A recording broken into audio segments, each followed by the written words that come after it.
Porque fala assim, que é uma coisa de tamanho, de dinheiro. Olha o que eu consegui comprar, né? Você que está acostumado com esse tipo de coisa, eu acho que é um problema você não conseguir ver. Quando você achar que é pequeno, assim, você chega mais perto, fica maior. Queria que você começasse contando um pouco do começo. Assim, quando a gente fala em carreira, né, interessante, eu não imaginei nem a ideia de uma carreira artística.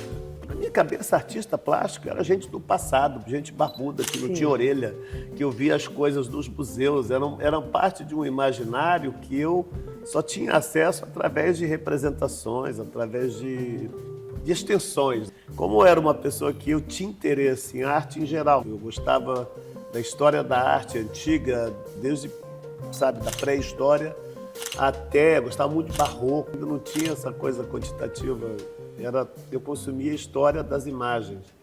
Nessa época, acho que o primeiro intuito tinha a ver mais com psicologia, com gestalt, com percepção.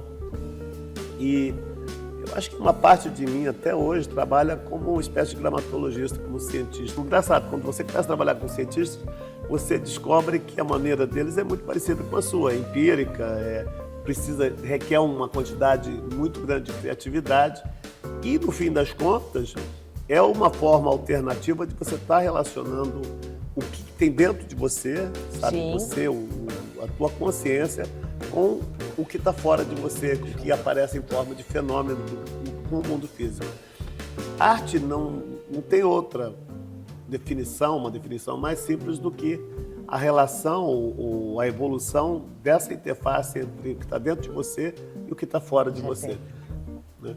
O que o trabalho do artista tem sendo feito é justamente trabalhar formas de sensação e reação que transcendem os nossos sentidos imediatos. Né? A gente pode sentir e reagir a coisas que estão acontecendo em outro lugar ou que aconteceram em outro tempo. Essa capacidade, para mim, talvez seja a definição mais simples do que a inteligência. É a capacidade de qualquer organismo, não importa quão simples ele seja ou pequeno, de sentir e reagir. Assim, essa é uma explicação boa, mas ela serve também para a ciência e para a religião. Sim. Porque a religião também oferece forma de conexão entre o espírito, né, e a matéria. A ciência também, né? A ciência por formas mais quantitativas, a religião talvez por formas mais dogmáticas, e a arte, a ideia dela se removendo um pouco, sabe, do problema, ela consegue criar possibilidades, então ganha uma liberdade. Como que é essa questão desse impulso seu, do seu corpo mesmo, de buscar um grão de areia e uma coisa enorme? Você vai mapeando um pouco aquele universo em sua volta. Então, assim, você primeiro descobre coisas que você consegue fazer com as mãos e você descobre as limitações das suas mãos e a limitação até da sua própria percepção, a sua dependência com o público. Como feedback também já começa a te informar do fato que o que você está pensando depende muito de como as pessoas pensam de volta. Eu acho que o artista é justamente uma figura mais porosa. Ela tem uma fragilidade até de... Legal é saber usar isso, né? No fim das contas, você começa a descobrir que você trabalha com o espectador também. Ele é uma situação, é como uma dança. E as suas mãos vão se transformando nas mãos dos outros, os seus olhos vão se transformando nos olhos do espectador e você se descobre cada vez mais um ser híbrido. E isso é interessante, mais do que qualquer outra coisa. Mas assim, eu acho que o masterpiece, a obra-prima, para mim é uma coisa que eu nunca imaginei, que eu não consigo, ela não é um direcionamento. Quando eu comecei, eu percebi que eu ia ter que trabalhar talvez como um cientista, eu ia ter que ir alterando, criando situações e nisso eu ia me familiarizando mais com a técnica, como trabalhar com aquele tipo específico de material. No começo não dá muito certo, no começo é meio esquisito, mas esse começo é muito legal, você está experimentando, você está excitado com a coisa, Sim. né? E aí você vai ficando bom, você começa a desenhar com chocolate melhor, com moedas, com diamantes, E o momento que você vê que você sente essa curva, né?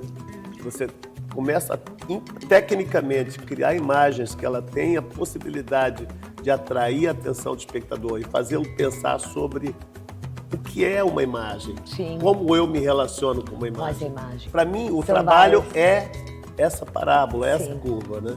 E as obras são esses fragmentos cinemáticos dessa progressão que sobe e depois desce. E você Ficado, vai né? criando maneiras muito diferentes, está falando mais ou menos a mesma coisa. Acontece que essa mesma coisa, ela também vai ficando cada vez mais precisa e ela vai tomando um significado mais profundo. Senão você para de fazer. Quer dizer que eu já fiz coisas com lixo e diamante, já fiz coisas microscópicas que podiam estar flutuando por aqui assim, airborne, né? E já fiz coisas que eram tão grandes, numa época que não tinha drone, que eu tinha que fotografar com helicóptero. Essa Né? seria. Algumas das obras eram interessantes porque elas incluíam um bando de gente para te ajudar, outras eu tinha que fazer sozinho mesmo, no estúdio, sabe, de noite. O material do artista é experiência. Esse processo. Cada material ele vai te colocar dentro de um caminho distinto. Por exemplo, uma exposição que eu ainda não fiz direito, que foi a respeito do incêndio do Museu Nacional, né? Para mim foi uma coisa devastadora, porque era um lugar que eu visitava e eu conheci aquela coleção inteira. E quando o pessoal do resgate perguntou se a gente podia ajudar de alguma forma, eu falei, lógico. E aí foi que a gente começou a refazer as coisas que estavam que foram perdidas.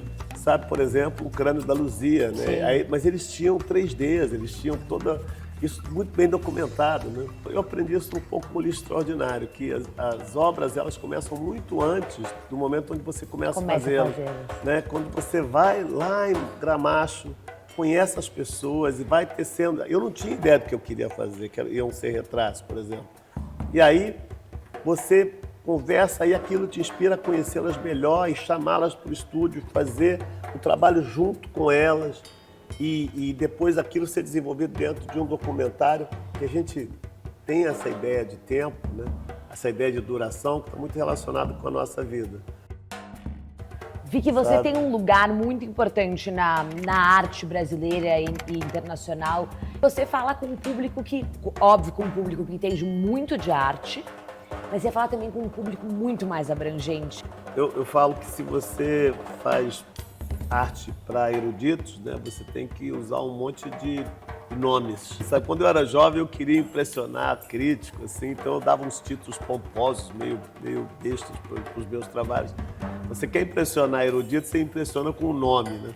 Se você quer impressionar o leigo, você impressiona com o verbo. Você fala como é que foi feito, o que eu fiz, o que eu fazer é mais importante do que da onde vem.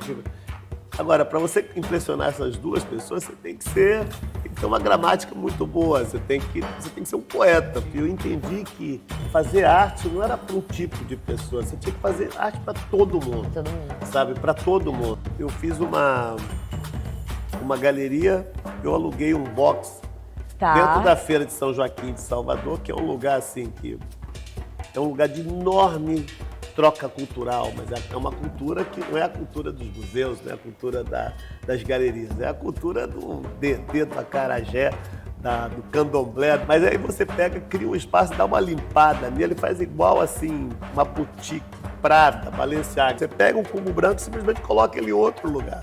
Você simplesmente desloca ele da área de conforto onde ele sempre se encontra. Geralmente é uma vizinhança rica, quando é, no caso, um museu ou é algum lugar com alguma relevância histórica, o cubo branco é bom, porque ele cria uma moldura, ele cria um espaço em volta daquilo que você está vendo e ele força a sua atenção na direção daquele tema em particular.